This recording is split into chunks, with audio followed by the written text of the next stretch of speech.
Paralysé par la stupeur, je ne me suis pas rendu compte que certains de mes camarades avaient déjà commencé à escalader. Quelques-uns étaient déjà à un quart du mur. « Attendez !» les ai-je interpellés. « Nous allons trouver une autre solution !» J'ai reçu un coup d'épaule. Le garçon que j'avais tabassé se tenait difficilement à côté de moi.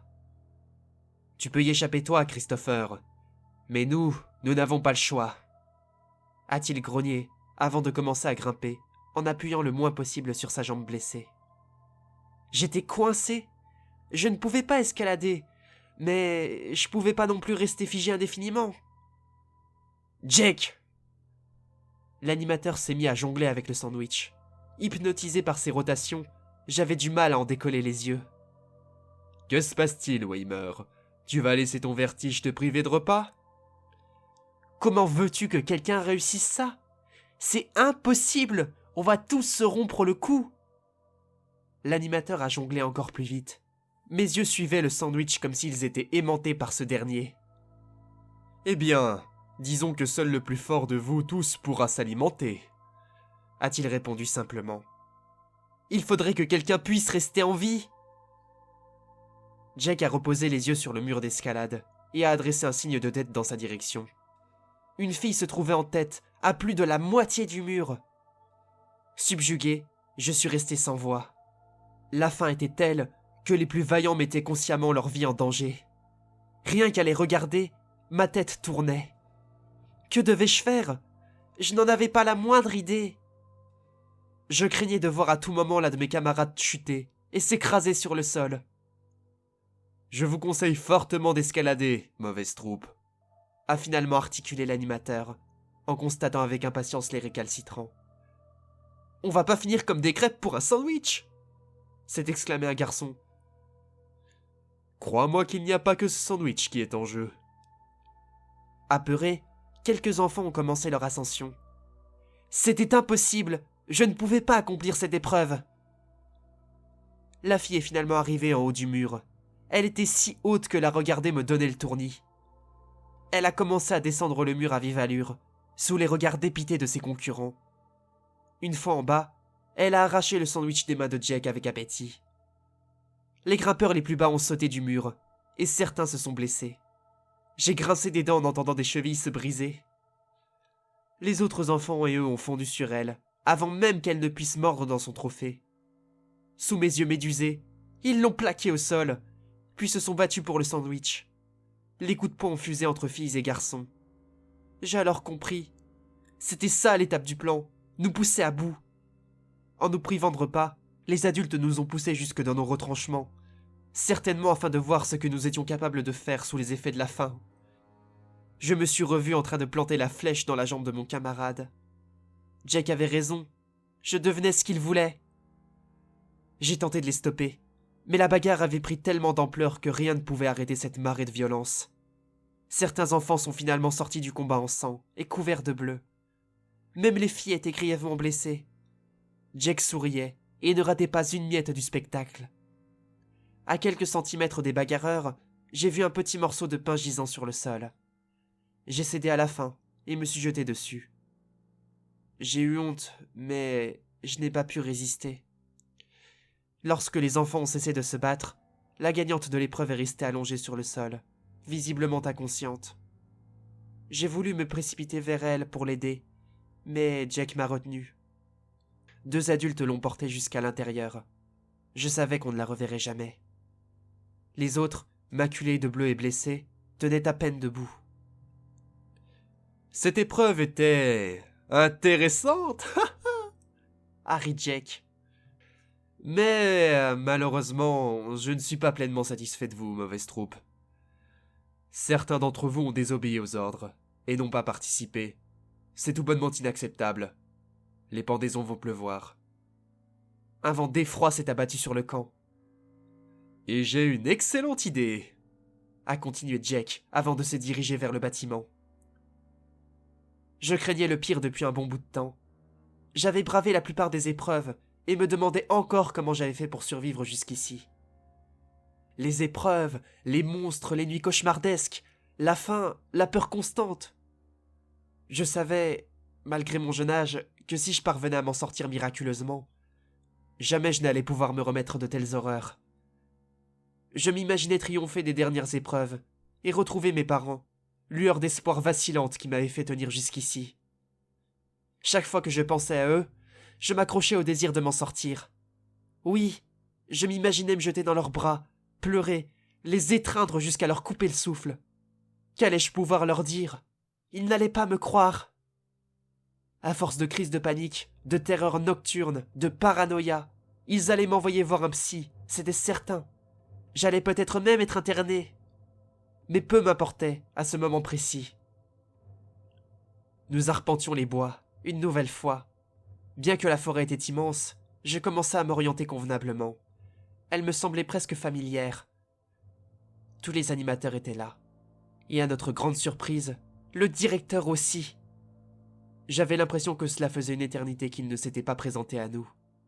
Étrangement, il paraissait affaibli, bien plus grisonnant que dans mes souvenirs. Ses longues mains ondulées de veines tremblaient, et ses yeux vides roulaient de droite à gauche avec appétence.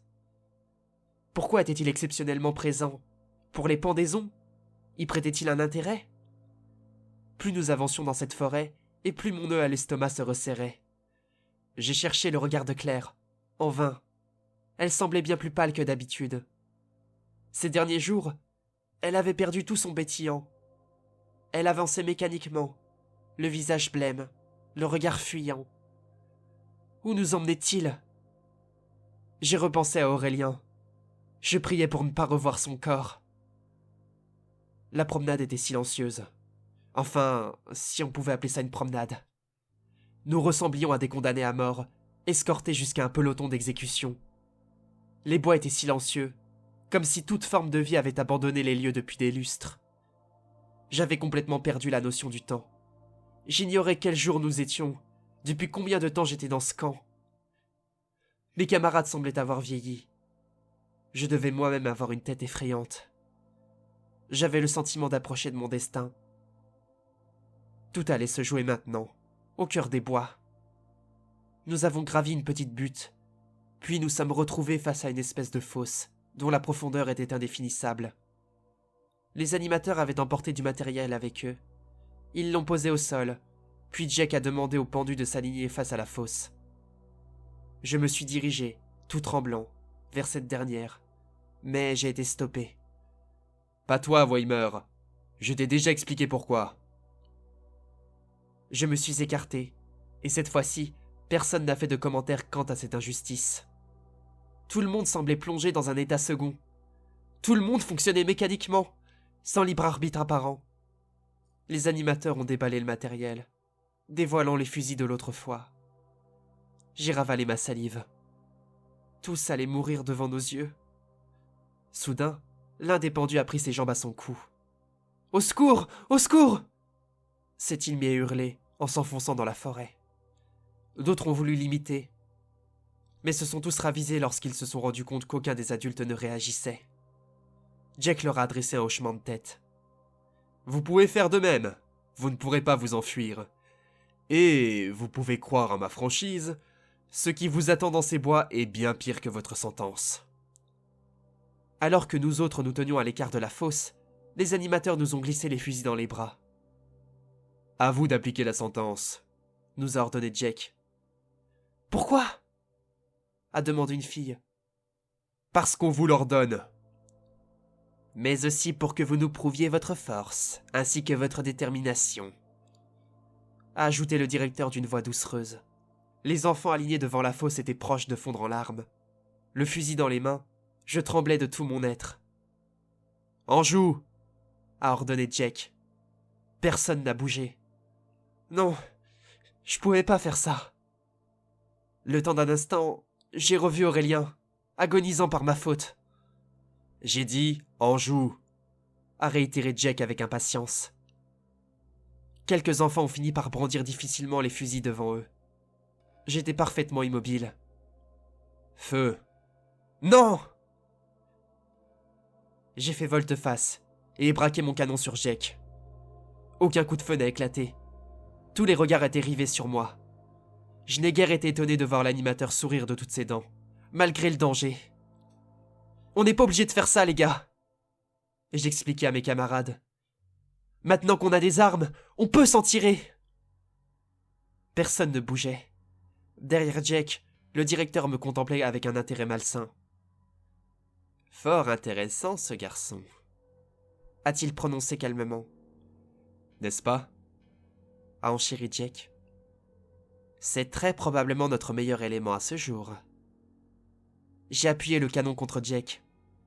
Je ne suis pas votre champion, ai-je grogné, dents serrées.